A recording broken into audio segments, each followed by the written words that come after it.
Bienvenue Flash Info sur Kivu Morning Post à la veille d'un nouveau round de dialogue en Suisse. Live 123 accuse Kinshasa d'avoir intensifié des bombardements dans le territoire de Masisi, dénonçant une tentative de sabotage du processus de paix malgré son engagement à poursuivre les discussions. Blaise Bassabossé.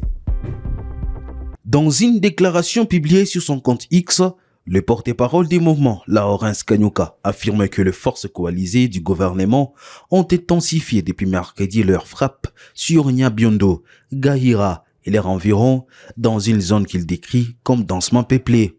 Alors que sa délégation est en route vers la Suisse pour prendre part à un nouveau round de dialogue, le régime de Kinshasa a ordonné à ses forces coalisées de lancer des attaques coordonnées contre des zones densement peuplées, a écrit Laurence Kanyuka. Selon la même source, les bombardements combineraient frappes terrestres et aériennes avec l'usage d'artillerie lourde et de drones de combat, aggravant la psychose parmi les habitants de cette partie du territoire de Masisi. Depuis mercredi 8 et jeudi 9 avril 2026, Nyabiondo, Gahira ainsi que leurs environs sont la cible de bombardements répétés tant terrestres qu'aériens, poursuit la déclaration. L'F-123 estime que ces opérations militaires interviennent dans un contexte particulièrement sensible à la veille de la reprise des discussions politiques prévues en Suisse après le premier échange facilité à Doha par la médiation qatari. Les mouvements y voient ce qu'ils qualifient de tentatives de sabotage du processus de paix, dénonçant une contradiction entre les discours diplomatiques et la situation sur les terrains. L'AF123 dénonce avec la plus grande fermeté cette politique cynique des sabotages du processus de paix caractérisée par une duplicité révoltante, a ajouté son porte-parole. Malgré cette escalade renoncée, le mouvement affirme maintenir sa participation au dialogue et réitère son attachement à initier et négocier du conflit. L'AF123 demeure résolu à privilégier une solution politique au conflit tout en réaffirmant son engagement à défendre et à protéger les populations civiles ainsi que leurs biens, conclut Laurence Kanyuka. Cette nouvelle accusation intervient alors que les tensions militaires sont palpables au nord et au sud Kivu. Ces dernières semaines, les combats se sont intensifiés entre les deux parties. Viking Tumba a officiellement pris ses fonctions de directeur de cabinet de Corneille Nangaa en remplacement de Yannick Tissola. La cérémonie de remise et reprise s'est déroulée jeudi à Goma dans un climat solennel marquant une nouvelle étape dans l'organisation du cabinet. Dans son intervention, le nouveau directeur de cabinet a exprimé sa volonté de s'inscrire dans la continuité du travail accompli tout en apportant une nouvelle dynamique à l'action du cabinet et de la coordination de l'AFCM 23. Merci Taba. Bon, le seul mot que je peux dire, c'est d'abord de remercier la haute hiérarchie qui m'a fait confiance, en me confiant cette responsabilité. Et croyez-moi, je saisis la grandeur des tâches qui m'attendent et l'immensité du travail à faire pour faire en sorte que la coordination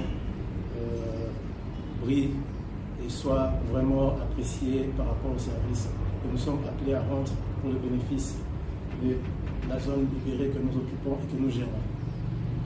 Donc je me réserve pour la prochaine réunion que j'aurai avec le staff pour présenter mon programme et beaucoup plus de détails sur ce que je compte faire pour rendre cette coordination vraiment très efficace.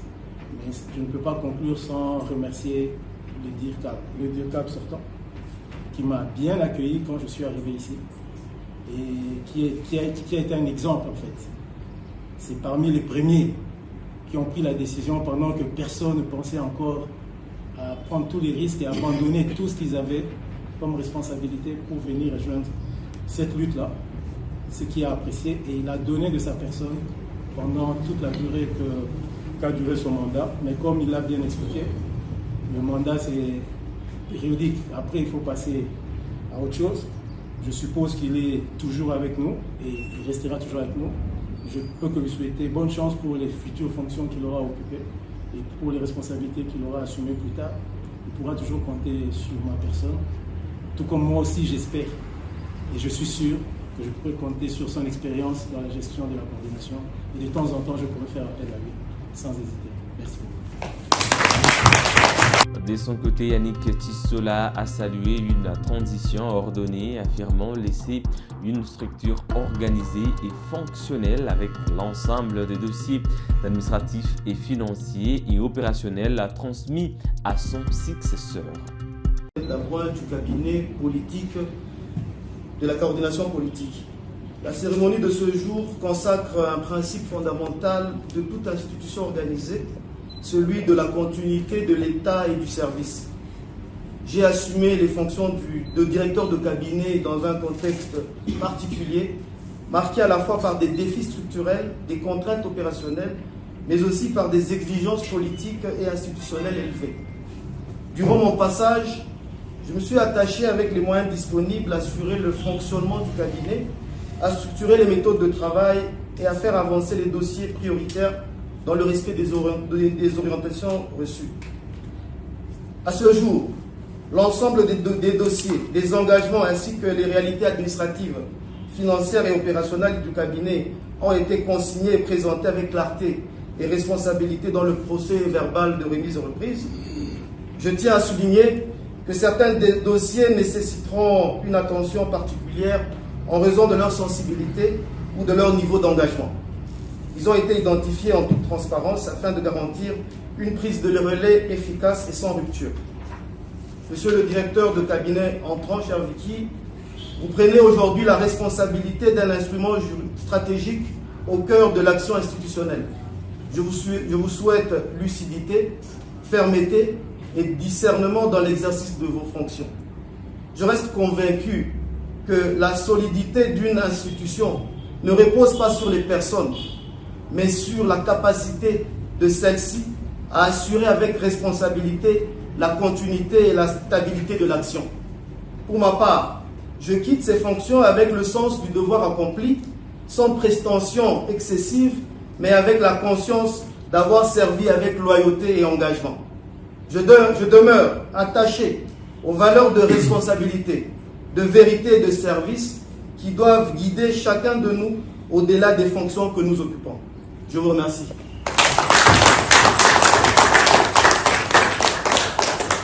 La ville de Goma a officiellement tourné une nouvelle page de son administration municipale le jeudi 9 avril 2026. La cérémonie de remise et reprise entre le maire entrant Désiré Ngabokisuba et le maire sortant Julien Katemodalieni s'est déroulée dans la grande salle Serge Depataoulé. L'événement a réuni de nombreux agents et cadres de la mairie ainsi que plusieurs autorités locales venues témoigner de cette transition administrative.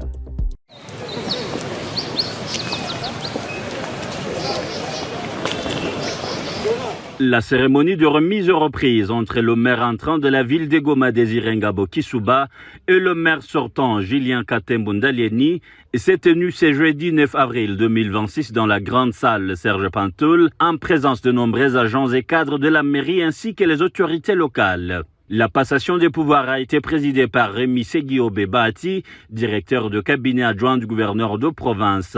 Une cérémonie qui s'est déroulée en plusieurs étapes, notamment la lecture de l'arrêté provincial portant nomination de nouvelles autorités urbaines, suivie de la présentation des procès-verbaux de notification, puis l'installation officielle du nouveau maire de la ville, Désiré Ngabokisuba et son adjoint Juvenal Chimiimana. Au cours de cette cérémonie, Rémi Seguiobe a prodigué des conseils aux nouvelles autorités, les appelant à une gestion responsable et efficace de la ville avant de leur souhaiter plein succès dans l'exercice de leurs fonctions. La remise et reprise que nous supervisons aujourd'hui est un symbole de la continuité de l'État. Elle rappelle que les fonctions sont temporaires, mais que les institutions demeurent. C'est pourquoi nous insistons sur la discipline, la loyauté et le respect des règles de bonne gouvernance. Les citoyens attendent de leurs dirigeants proximité, écoute et résultats concrets. En conclusion, je vous invite tous, sortants et entrants, à travailler dans l'esprit de collaboration et des responsabilités. Que cette transition soit un modèle de sérénité et de maturité institutionnelle. Ensemble, faisons notre ville un espace de paix et de développement et de confiance. Je dis et je vous remercie. De son côté, le maire sortant Julien Katembo Ndalieni a exprimé sa gratitude au mouvement FCM 23 pour la confiance accordée aux nouvelles autorités de la ville. Madame, Monsieur, c'est tout pour le Flash Info de ce vendredi 10 avril 2026 sur Kivu Morning Post. Merci à vous d'avoir suivi bien à la fin. On se fixe un nouveau rendez-vous d'actualité. À très bientôt.